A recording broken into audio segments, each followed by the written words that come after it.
أعوذ بالله العلي العظيم بوجهه الكريم وبسلطانه القديم من الشيطان الرجيم بسم الله الرحمن الرحيم السلام عليكم ورحمة الله وبركاته. وعليكم السلام ورحمة الله. الحمد لله نحمده ونستعينه ونستغفره ونعوذ بالله من شرور أنفسنا ومن سيئات أعمالنا. Segala puji bagi Allah Subhanahu wa Ta'ala.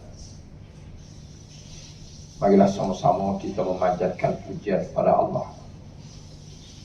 Wa nasta'inuhu, dan hanyalah pada Allah kita memohon apa-apa pertolongan hanya daripada Allah. Wa nastaghfiruhu, dan sama-sama kita memohon keampunan daripada Allah SWT. Wa na'udzu billahi min syururi anfusina wa min sayyiati a'malina. Dan marilah kita sama-sama berlindung dengan Allah daripada kejahatan akhlak kita, perangai buruk kita. Man yahdihillahu fala mudilla lahu. Barang sesiapa yang diberi petunjuk dan hidayah oleh Allah, pasti dan pasti tidak ada sesiapa yang dapat menyesatkannya. Wa man yudlil fala hadiyalah. Dan barang sesiapa yang disesatkan oleh Allah, yakni manusia memilih jalan kesesatan, lalu Allah biarkan mereka dengan kesesatan yang bertambah-tambah, fala hadiyalah, maka tak ada siapa yang boleh memberi petunjuk kepada seseorang yang disesatkan. Allahumma hafazna bil Islam qa'ima. Ya Allah, ya Tuhan kami, peliharalah kami bersama dengan Islam sewaktu kami berdiri, sewaktu kami duduk, sewaktu kami berbaring. Wala tuti'a fina aduwan wala hasilan alina. Dan janganlah ya Allah kami disesatkan oleh musuh-musuh kami, baik di kalangan jin maupun manusia. Amin ya rabbal alamin. Alhamdulillah. Apa khabar semua tuan-tuan dan puan? Alhamdulillah, bi ni'matihi tatimmus salihat. Segala puji bagi Allah. Begitu banyak Allah Ta'ala telah melengkapkan nikmat kepada kita, sebanyak-banyak nikmat, sehingga turunnya firman Allah, al-yawma akmaltu lakum dinakum wa atmamtu alaikum ni'mati wa raditu lakumul Islam madina. Pada hari ini aku telah lengkapkan agama kamu, yakni Islam. Dah kemuncak lengkapnya Islam, dan telah sempurna segala nikmat. Dah kemuncak dan nikmat. Bangunan pun mencakar-cakar langit semua dah. Manusia pun dah sebanyak-banyak nikmat dia dapat. Maka tinggal lagi ketika itu, apabila dah kemuncak Islam, maka Islam akan merudum semula. Islam merudum disebabkan oleh kelakuan manusia di kalangan orang-orang Islam sendiri. Begitulah yang kita hayati pada hari ini. Beruntunglah barang sesiapa yang tidak tertipu dengan kerana kemaksiatan dan kemungkaran yang ada pada hari ini. Kita sama-sama mendapat pemeliharaan daripada Allah Subhanahu wa taala. Allah Subhanahu wa taala sentiasa memelihara hamba-hambanya selagi hamba-hambanya sentiasa memelihara Islam dan dirinya, keluarganya dan umat. InsyaAllah kita berkumpul di dalam surau pada petang ini sebagaimana hari-hari biasa. Inilah jalan-jalan untuk menyelamatkan kita daripada penipuan yang dinamakan fitnatul dajjal. Di akhir zaman fitnah dajjal akan menjadi-jadi. Alhamdulillah, dengan izin Allah Subhanahu wa taala, sekali lagi kita berkumpul di dalam majlis ilmu pengajian Aqidah Ahlus Sunnah wal Jamaah di dalam kitab Aqidatul Najib, akidah orang-orang yang berjaya. Maka selamatlah kita kalau kita sentiasa berada dalam majlis ilmu yang berupa pengajian akidah. Alhamdulillah, kita ikuti sambungannya pada muka surat yang ke-33 dan kedua mazhab Maturidiyah. Ketiga mazhab Mu'tazilah. Baik, kita ini dalam Ahlus Sunnah wal Jamaah berhubung akidah, kita ikut aliran Imam Abu Hasan Asy'ari rahimahullah ta'ala. Dan hati-hati, ada golongan yang cuba memburukkan Imam Abu Hasan Asy'ari. Katanya dia adalah orang zindik, katanya dia adalah orang Yahudi, macam-macam lah. Ini hati-hati. Sebab itulah kita kena kenal siapa itu Imam Abu Hasan Asy'ari rahimahullah ta'ala. Di antaranya, beliau ni seorang yang bertukus lumus untuk menyelamatkan akidah, seperti mana yang kita belajar terlebih dahulu, yaitu Imam Abu Hasan Asy'ari ini hidup yaitu selepas zaman tabi'in. Selepas zaman tabi'in dan sempat berada di zaman tabi'in. Tabi'in ini adalah mereka para ulama yang sempat hidup di zaman para sahabat Nabi sallallahu alaihi wasallam.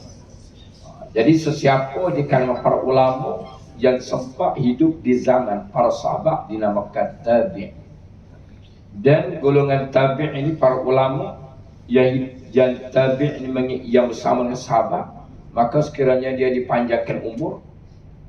Jadi orang yang sempat hidup di zaman tabi' nama tabi'in. Jadi Imam Abu Hasan Asy'ari ini tabi'in. Ketika itu akidah umat Islam sudah berjalan.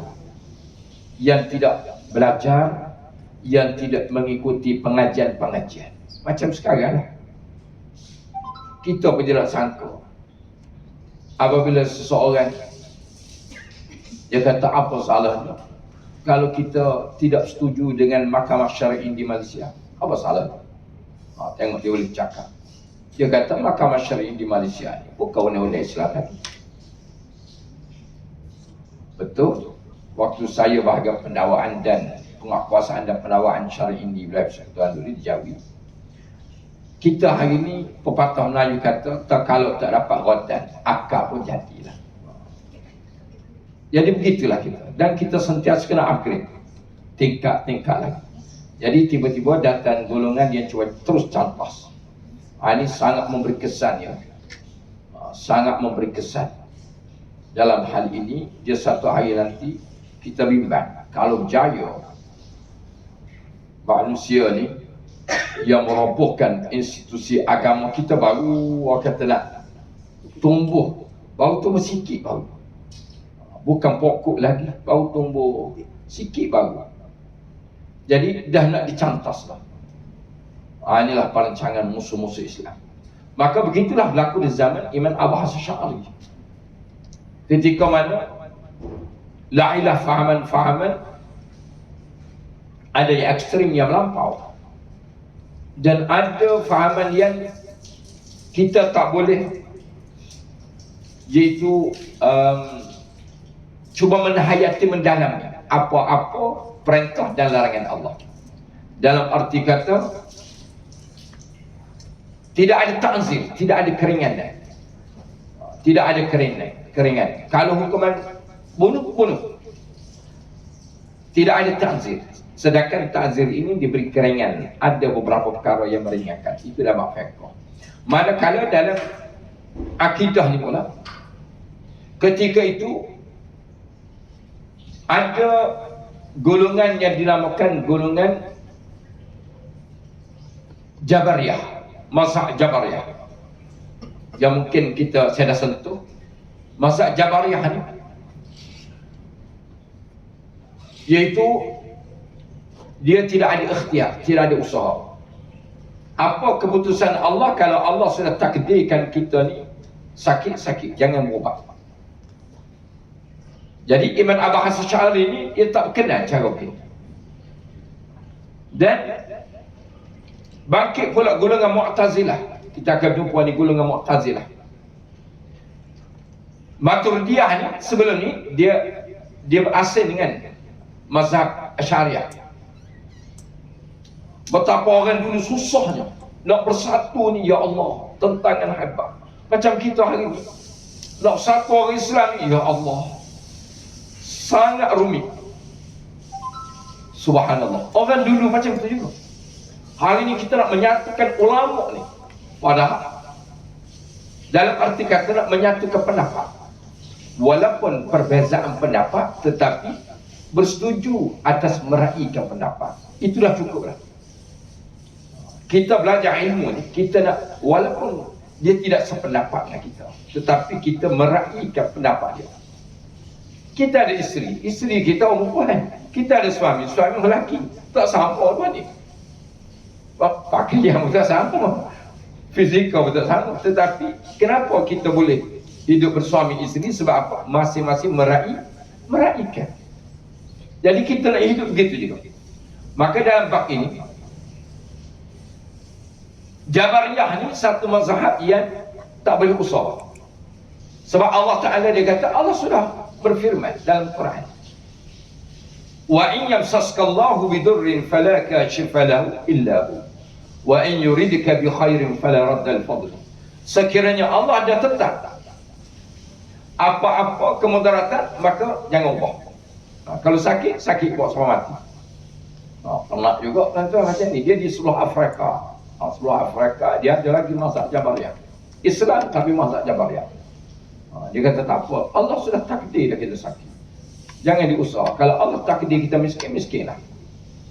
Dia macam Farah juga lah kan. Baik. Dan kalau Allah sudah takdir kita ni kaya. Itu mazhab Jabariyah. Maka lahirlah mazhab Mu'tazilah. Sebelum Mu'tazilah, Qadariyah ni. Lahir Qadariyah. Qadariyah ni dia kata Allah beri kuasa sepenuh pada kita.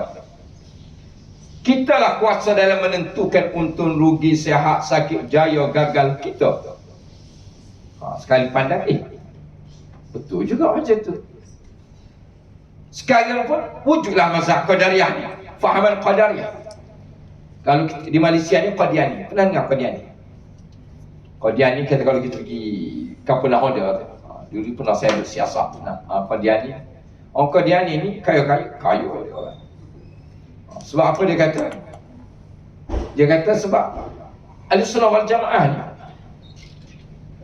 Asy'ariyah ni, dia kata orang Islam sekarang jadi malas. Sebab malas? Sebab dia kata baik dan buruk, untung dan rugi itu semuanya ketentuan Allah. Dia kata ini menyebabkan jadi malas. Cuba kita kata untung ke rugi ke di tangan kita. Kita lah menentukan. Sekali kita dengar tu, betul juga. Sebab pada kita. Subhanallah. Maka Qadariyah ni, Khalid Al-Juhayni nama. Dia seorang ulama. Ketika itu seorang ulama. Ni semua ulama berlaku. Maka dia ambil dari pada inna Allah la yughayyiru ma biqawmin hatta yughayyiru ma bi anfusihim. Allah Ta'ala berfirman, sesungguhnya Allah Ta'ala tidak mengubah nasib seseorang di kalangan diri mereka sehingga diri mereka sendiri mengubah. Maka dia ambil satu ayat ni, dia pegang.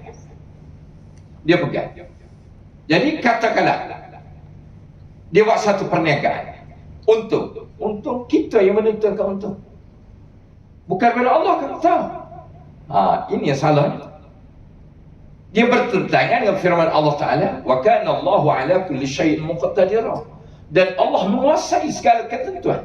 Apa yang berlaku ketentuan, untung ke, rugi ke, sihat ke, sakit, di bawah kekuasaan Allah. Supaya kita tidak jadi sombong angkuh dengan Allah. Dan Allah Ta'ala kata, aku menentukan.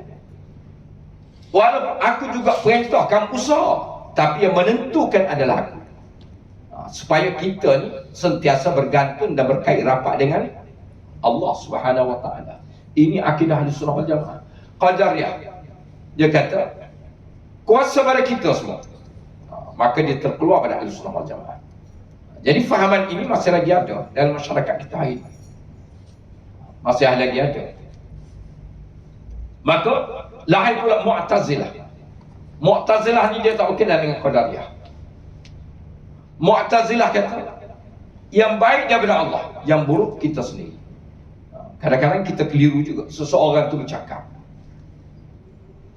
penutup lah, dia kata yang baik tu daripada Allah, yang buruk daripada diri saya sendiri. Salah ke betul? Tidak salah kalau atas dasar merendahkan diri. Yang baik tu daripada Allah, yang buruk itu kesilapan sendiri. Kena beritahu kesilapan. Kalau kita umumkan yang baik daripada Allah, yang buruk daripada kita makhluk. Ini fahaman Mu'tazilah. Jadi Mu'tazilah ni kononnya dia tak nak disentuhkan Allah Ta'ala dengan kekurangan. Jadi yang kurangnya kita, yang lebihnya semua Allah. Kalau perniagaan untungnya daripada Allah. Kalau rugi daripada kita, itu silap. Maknanya dosa Allah ni separuh. Wal Jamaah sepenuh pas Allah.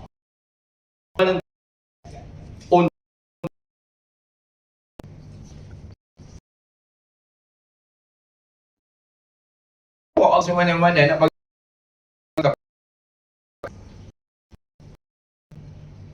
tak boleh Allah bagi serang semua untung-untung.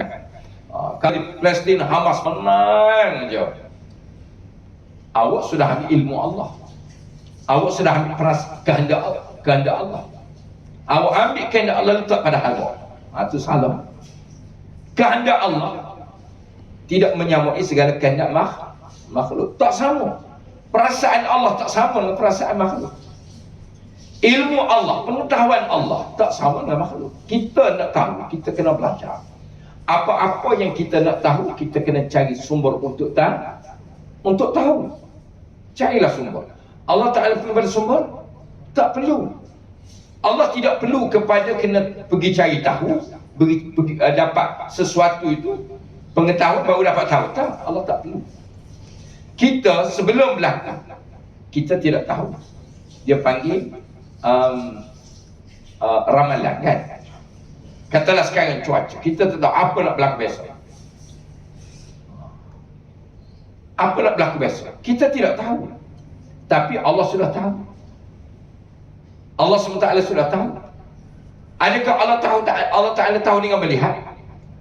Itu bab basar, melihat Allah tidak sama dengan melihat makhluk. Tahu Allah tidak sama dengan tahu makhluk. Itu dalam bab ilmu, bab tahu. Jadi Allah Ta'ala mengetahui tanpa perlu kepada sumber. Seperti mana kita ini dapat tahu, ini kipas, ini apa-apalah lansir, kita dapat tahu melalui melihat. Allah tidak perlu. Allah tidak perlu kepada alat-alat untuk nak tahu. Sebab iaitu ilmu Allah SWT qadim lagi azal. Subhanallah. Macam mana ya? Macam betul lah. Susah juga nak fikir. Memang tak boleh nak fikir lah. Kalau boleh fikir ketuhanan Allah, itu bukan Tuhan lah. Kalau seseorang tu boleh fikir, saya faham dah Allah Ta'ala ni macam ni. Macam profesor ni, dekat-dekat, tak boleh. Wa lam yakul lahu kufuwan ahad. Allah tidak setanding dengan segala sesuatu. Jadi kita belajar ilmu tauhid ni. Pertamanya basic yang kita dah belajar, kita kena Allah tidak menyamai segala sesuatu. Itu basicnya. Dan belajarlah ilmu tauhid sehingga kita rasa lemah. Itulah tauhid namanya. Lagi seseorang itu tak rasa lemah, dia tak rasa lemah diri dia. Baik tentang ilmu, baik tentang melihat, baik tentang apa sahaja, dia tak rasa lemah. Bermakna dia tak faham lagi tauhid. Tauhid ni kita nak mengenali esa Allah. Itu maksud tauhid daripada kalimah ahadah. Ingat lagi kan? Tauhid daripada kalimah ahadah. Yang kita sebut hari ahad. Ahadah itu bahasa Arab. Jadi sekarang tak sebut dah hari ahad. Hari siapa menamakan hari minggu ni? Dia sebenarnya sebut kena sebagai ahad. Kita hari ahad. Ahad artinya esa. Artinya esa. Esa Allah Ta'ala. Jadi hari minggu. Tak tahu macam mana jadi minggu kan. Dia bahasa Arab Jumaat. Bukan minggu. Jumaat berkumpul. Hari berkumpul. Kalau orang sebelah negeri yang bercuti, berkumpul keluarga, hari Jumaat. Lepas tu orang lelaki pergilah berkumpul di masjid semalam Jumaat. Dia sebenarnya tidak ada sunnah sebut hari minggu. Jadi kita hari ni letak Ahad semula ya. Sebab tu ulama dulu ada. Dulu kalau sebelah Kedah, Kelantan, Terengganu, dia tak sebut minggu. Hari Ahad. Jadi apabila penghijrahan orang Kelantan, orang Terengganu, orang Kedah, Johor pun tak sebut minggu. Johor saya berjumpa orang lama, dia tak sebut hari minggu. Saya duduk sini sebut minggunya. Dulu tak sebut minggu. Rasa ada kan? Dulu kita tak sebut minggu, duduk sini jadi minggu. Dia sebenarnya tepat hari Ahad. Ahad ni asa Allah SWT. Subhanallah. Baik. Dan jadi kita mengenali Allah tauhid ini daripada kalimah ahad. Tauhidun artinya kamu wajib mengesakan Allah. Apa arti esa Allah? Kalau Kelantan gani esa. Allah tidak menyamai dengan segala sesuatu. Allah tidak berhajat dengan apa-apa. Sebaliknya makhluknya, baik manusia atau tumbuhan binatang, semuanya berhajat pada Allah. Itu artinya tauhid. Baik, kita pergi kepada Mu'tazilah. Mazhab Mu'tazilah, dan iaitu bahawa segala hukum sekaliannya sabit. Sabit ni ditetapkan dengan akal kerana dihinakan. Betul tak? Dibinakan atas mengelak dan keji yang akli. Akal ini akal kedua. Jadi Mu'tazilah ni, fahaman Mu'tazilah ni, hari ini setengah manusia, masyarakat, baik di Malaysia, lebih lagi luar negara lah, setengah juga memang dia kata saya Mu'tazilah. Sebagaimana kita kata saya Ahlussunnah wal Jamaah. Ada di luar negara, dia kata saya Mu'tazilah, saya bukan Ahlussunnah wal Jamaah. Dan ada setengah masyarakat khususnya Malaysia, dia ni tak tahu dia ni sudah berfaham Mu'tazilah. Sebab dia taklid, dia main ikut-ikut je. Sangkut Mu'tazilah, na'udzubillah min zalik. Sangkut iaitu Jabariyah. Sangkut Qadariyah. Itu yang kita bimbang apabila tidak ada ilmu. Ini kita belajar, kita ada ilmu. Dan iaitu bahawa segala hukum sekaliannya sabit, ditetapkan, dikaitkan sabit dengan akal. Mu'tazilah ni dia guna akal semata-mata. Kerana dibinakan atas mengeluk. Tujuan dia kata kita guna akal untuk nak memperelokkan. Dan keji yang aklinya kedua, dia kata iaitu kan keji akal, dia tidak guna akal.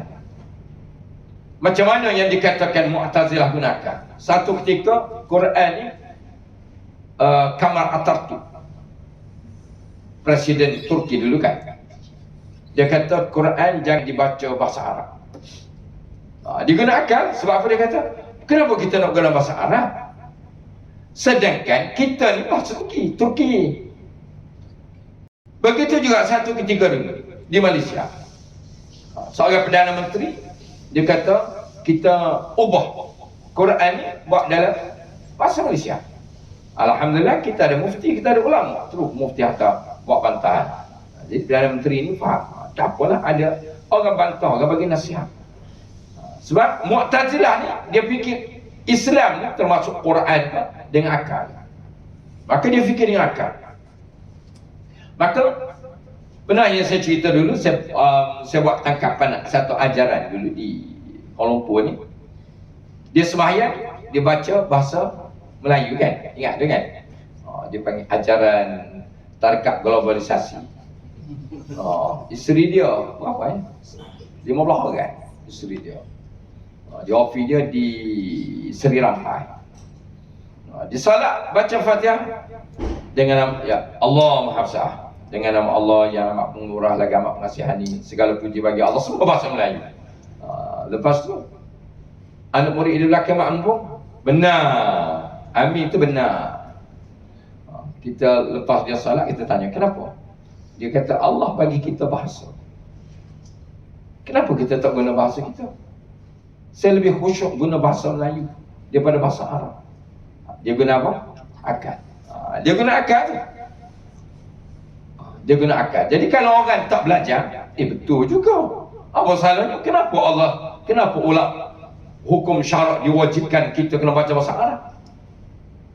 Sebab Allah Ta'ala turunkan Quran dalam bahasa Arab. Maka diwajibkan kita mempelajari Al-Quran dalam bahasa Arab. Sebab itulah orang baca Quran dalam bahasa Rumi selain pada Arab haram. Dia mesti belajar dalam bahasa Arab, semestinya. Subhanallah. Dan dalam syurga nanti, dalam kubur dah kita akan bercakap bahasa Arab semua ya. Bukan akhir kita bahasa Arab. Tak payah belajar dah, spontan boleh jawab. Dalam syurga semua bercakap bahasa Arab. Tak bercakap ke Melayu dah. Subhanallah. Baik. Jadi kita mengenali Mu'tazilah ni dia guna akal semata-mata. Maka tertolak antaranya tadilah. Iaitu dia kata kenapa Quran ni dalam bahasa Melayu? Gunalah dalam bahasa kenapa Quran bahasa Arab? Guna dalam bahasa Melayu. Ini salah satu fahaman Mu'tazilah. Baik, dan katanya lagi kata musannif pengarang kitab ini. Ayya arifah telah terdahulu bahawa qaul yang tahqiq, pendapat yang benar-benar, tahqiqnya sebenar-benar yang kuat, bahawa ma'rifah mengenali Allah atau mengenali dan ilmu pengetahuan bersamaan keduanya. Jadi ma'rifah ni mengenali, ilmu ni sumber untuk nak kenal. Mengenali dan kenali ilmu. Ilmu ni sumber. Artinya satu makna keduanya. Dia satu makna keduanya. Dia tak boleh berpisah. Untuk nak mengenali mesti ada ilmu. Macam hari ini kita nak mengenali sesuatu, air ke meja, kita kena ada ilmu. Ilmu ni kena banyak sumber. Jadi sumber inilah, kalau kita tidak ada basic dalam akidah begini, maka terperangkaplah kita. Terperangkap seperti yang isu berkenaan dia kata, kenapa Malaysia nak lagi undang-undang syar'i? Mahkamah syar'i kena hapuslah. Sebab kita ada sivil lah. Ini cara musuh-musuh Islam dia menghapuskan identiti Islam. Subhanallah, kita tak sedar benda-benda begini ya. Ada setengah ahli-ahli politik dia kata ini biasa je. Sebab saya bagi perundangan, saya terasa benda begini. Orang bukan ahli perundangan, dia bukan bahagian pendakwaan syar'i, dia tak akan terasa. Ini adalah satu jeratan yang boleh mengikiskan akhir sekali, mengikis kepercayaan orang Islam dengan sistem undang-undang Islam. Dia satu hari nanti. Maka dalam hal inilah kita kena tahu apa-apa yang boleh membatalkan akidah kita. Sebab di akhir zaman Nabi SAW dah ingatkan kepada kita dalam sebuah hadis, yushqul uman an tada alaikum kama tada al-akal ila al-qas'atiha. Faqala qail, Nabi SAW beritahu akan tiba suatu masa nanti orang Islam ni mereka akan dikotak-katikkan oleh orang-orang bukan Islam. Satu hari nanti. Sekarang dah berlaku. Satu hari nanti Tak kira dulu ataupun sekarang. Apabila kita melanggari syariat Islam yang Nabi SAW beritahu kat sini. Lalu sahabat bertanya, ya Rasulullah, adakah ketika itu wa min qillatin nahnu yawma idzin? Adakah waktu itu orang Islam sedikit? Jawab Nabi, tak. Orang Islam ramai. Tetapi ramainya orang Islam rusa'un ka rusa'is sail. Ramai orang Islam seperti buih-buih di lautan, kata Nabi. Orang Islam ketika itu mereka ni boleh dikotak-katikkan oleh orang-orang bukan Islam. Seperti kita, kata Nabi, kita melingkungi makanan dalam hidangan, boleh ranggap belakang. Orang Islam, kata Nabi, macam makanan yang boleh diranggap, dimakan, dibaham oleh orang yang melingkungi. Kita akan jadi begitulah, kata Nabi. Lalu sahabat bertanya Rasulullah SAW, ya Rasulullah SAW, adakah waktu itu orang Islam sedikit? Tak, kata Nabi, orang Islam dah ramai. Macam sekarang di negara kita, orang Islam ramai. Tetapi walanza'anna Allahu min suduri adu. Maka Allah Ta'ala hukumkan orang Islam ketika itu, iaitu Allah Ta'ala cabut. Allah Ta'ala cabut kehebatan dalam hati orang Islam. Allah Ta'ala cabut, sehingga dia jadi takut kepada musuh-musuh Islam. Dia takut sangat-sangat pada musuh, sebab Allah Ta'ala ada cabut. Dan Allah Ta'ala bagi pula kepada musuh-musuh Islam kekuatan. Allah bagi kepada musuh Islam, kata Nabi, kekuatan. Dahlah kita jadi pengecut, jadi takut, musuh Islam bertambah kuat. Allah bagi dia kuat. Tengok Nabi SAW kita, Allah bagi orang kafir ni kuat. Orang Islam jadi penakut sungguh. Tengok orang kafir bertakut, tengok musuh-musuh pun takut. Dan para sahabat tanya, ya Rasulullah, apa yang menyebabkan jadi begini? Rasulullah SAW beritahu, sebab ada wahyu. Apabila dalam hati orang Islam sudah ada wahyu, maka inilah akibatnya akan berlaku. Dan sahabat bertanya Rasulullah, apa itu wahyu? Dua kali. Apabila dalam hati orang-orang Islam sudah cinta kepada dunia, pangkat, harta melebihi Allah dan Rasul, maka Allah akan cabut daripada hati orang Islam. Dia akan jadi pengecut dengan musuh-musuh. Subhanallah. Yang kedua, kata Nabi, wa karahiyatul maut. Dia takut pada kematian. Tengok, selalu Islam kita di plastik. Mati itu adalah suatu kemenangan. Sebab syahid, mati itu adalah syahid, kemenangan pertama. Dia kata, kalau kita boleh ambil balik Palestin daripada tangan Zionis, Israel, Yahudi, itu kemenangan kedua, bukan pertama. Yahudi dia berperang, kemenangan pertama, dia dapat selamatkan diri.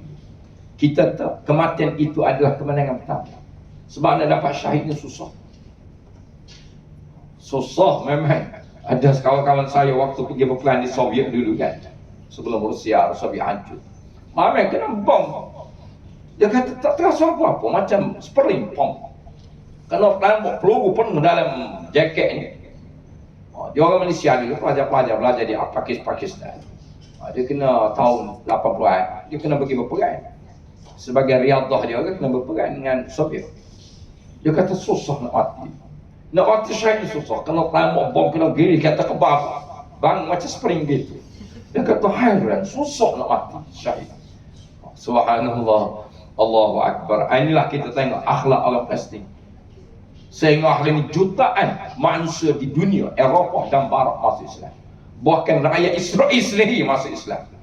Dia tengok akhlak. Sebab itulah kita hari ini, apa yang berlaku musibah pada kita, Allah nak bentuk akhlak sebenarnya. Allah Ta'ala buat kita sakit, Allah Ta'ala buat kita susah, buat kita miskin. Allah nak bagi akhlak pada kita. Belajarlah akhlak melalui kesusahan. Jadi dia orang ni boleh akhlak, Allah bagi akhlak, sehingga Islam tersebar seluruh dunia hari ini. Sebab dia orang tengok peristiwa di Palestin. Jadi dia orang ni tidak ada kasih pada dunia. Dia orang tak makan roti ni satu hari, tapi boleh roti, dia boleh bagi lagi kepada tawanan perang. Boleh bagi agih lagi kepada tawanan perang. Subhanallah. Dia bagi pada tawanan perang, tapi dia bimbang takut dia orang syak racun, dia minum sikit. Dalam gelas, satu botol ni dia bagi pada tawanan. Subhanallah. Itu akhlak orang Islam. Jadi kenapa? Sebab dalam hati dia tidak ada cinta pada dunia. Kita ni Islam suruh cari dunia sebanyak-banyak. Cari, tetapi jangan cari dengan hati. Carilah dengan tangan, dengan perkataan, cari. Jangan cari dengan hati. Jadi apabila manusia sudah meletakkan pangkat, harta, kebendaan dalam hati, maka Allah Ta'ala akan bagi timbulkan wahyu. Dia akan jadi takut kepada musuh Islam. Inilah yang kita lihat pada hari ini, musibah yang paling besar. Jadi apabila dah dalam penyakit ini, maka mudahlah manusia dimurtad. Subhanallah. Tengok konsep yang dibuat bawah ni. Kalau saya masih lagi di Jawi, saya buat operasi malam ni. Sebab dulu saya pernah buat operasi sini. Jalan Ampang sini, waktu itu Rezau. Waktu itu Rezau itu seorang menteri pegang. Dia Cina daripada Singapura. Dia milik Cina daripada Singapura. Jadi pihak polis kata, Ustaz, ini menteri punya Ustaz. Saya kata, sebut menteri lagi saya nak cari. Saya pergi Rezau kan depan memori Saloma kan, sebelah. Sekarang dia pindah sana. Pergi tuan-tuan. Memang waktu itu dia tarian bokeh. Tarian bokeh. Perempuan tarian bokeh. Dahsyat. Subhanallah. Jadi apabila kami buat tangkapan, terus arahan menteri suruh lepas. Saya kata, kalau saya IO, saya tak akan lepas. Saya tak lepas. Menteri panggil suruh pergi mengadap di Putrajaya. Saya kata, kalau dia nak order saya, mesti dijauhi. Depan menjaga. Kalau dia datang waktu Zuhur, dia salat Zuhur sekali. Dia tak datang, dia hantar setiap saya. Dia kata, saya kena dakwa dia. Kena dakwa. Subhanallah. Lepas tu, saya pun siap file semua. Bagi kepada ketua pendakwa. Ketua pendakwa naik ke mahkamah. Maka mahkamah hakim kata tak boleh dakwa. Sebab arahan menteri jangan dakwa. Saya kata, saya dah lepas dah. Tugas saya sudah lepas. Kita tangkap waktu itu. Sebab waktu itu ada Cina Singapura. Boleh tahan juga dia. Dia tarik telefon menteri. Dia sumpah maki hang menteri. Kamu tak bela aku, support kamu. Aku bagi berjuta-juta pada kamu, dia kata. Ini bahayanya Malaysia ya. Kalau apabila disogok duit ini, habis senyap segala-gala. Na'udzubillah min zalik. Jadi itulah yang katanya, kalau kita dah letak cinta pada dunia dalam hati, kita boleh dikata-kati. Kita cinta Allah dan Rasul mengatasi segala-gala. Subhanallah. Inilah yang Yahudi Israel ni. Dia tak mampu sebenarnya. Dia tak mampu. Dia dah buat studi lah. Dia kata, kalau orang Hamas semacam ni lah dia. Memang kita tak mampu sebab dia ada dua perkara. Pertama, dia cinta pada Allah Rasul. Dunia ni dia tak cinta, dia cari tu. Tapi dia tak cinta. Dan Allah Ta'ala dan Nabi SAW ingatkan dalam hadis. Ihfazillah tujahaka.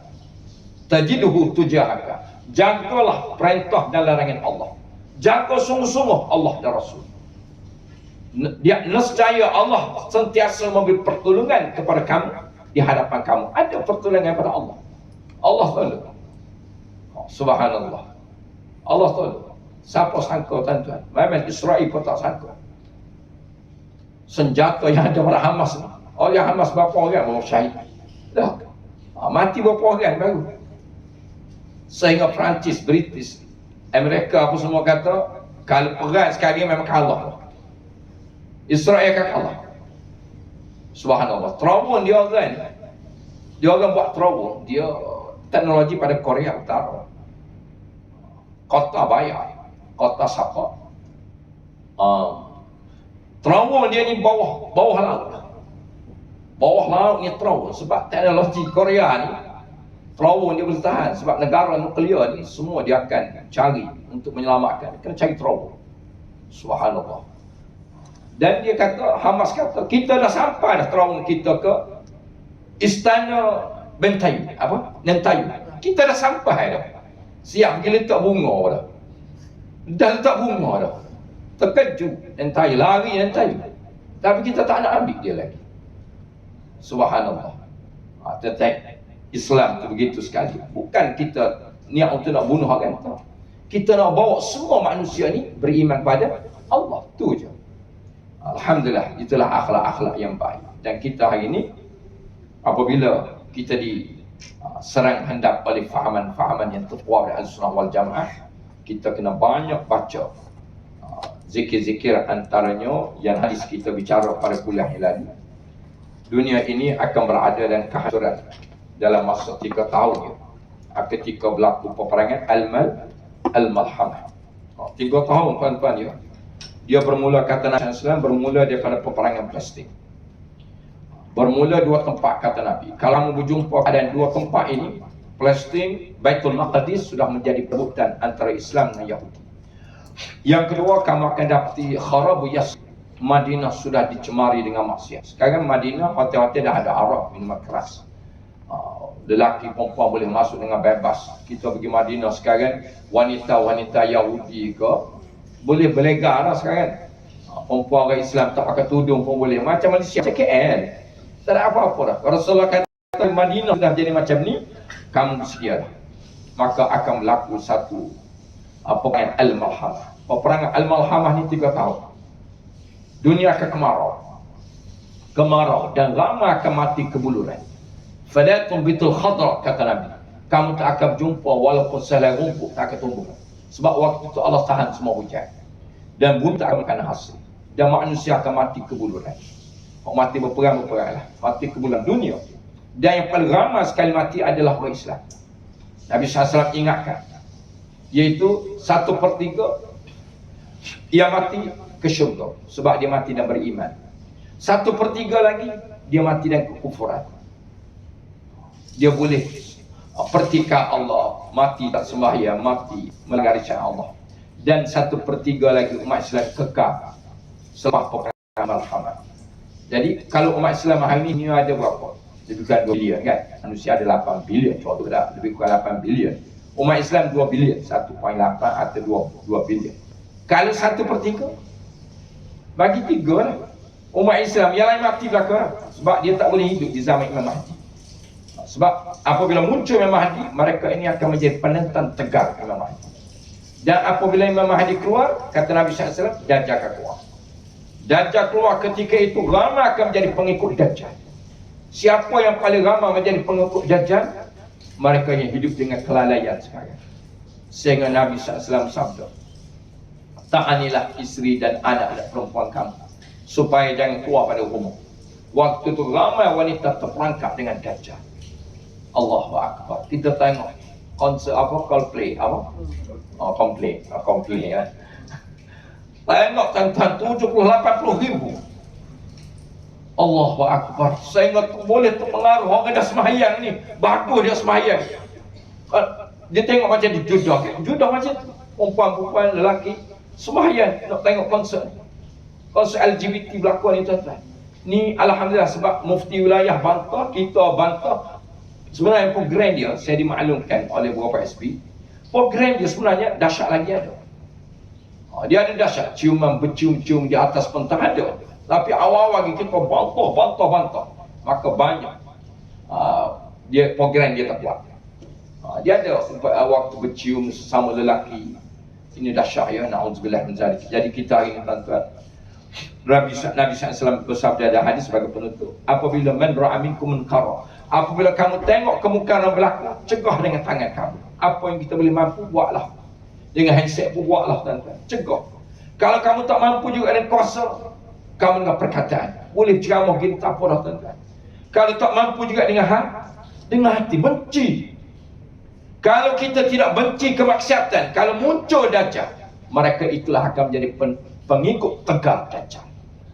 InsyaAllah ya, na'udzubillah min zalik. Sekadar itulah saja. Kita bertemu di hari yang lain. Moga-moga Allah ampun dosa kesian. Dan kita doalah kepada saudara-saudara kita yang terperangkap dengan kesesatan ini. InsyaAllah kita sudahi dengan subhanakallahumma wa bihamdika asyhadu an la ilaha illa anta astaghfiruka wa atubu ilaik. Aqulu qawli hadza wa astaghfirullah li wa lakum wa billahi taufiq wal hidayah. Assalamualaikum warahmatullahi wabarakatuh.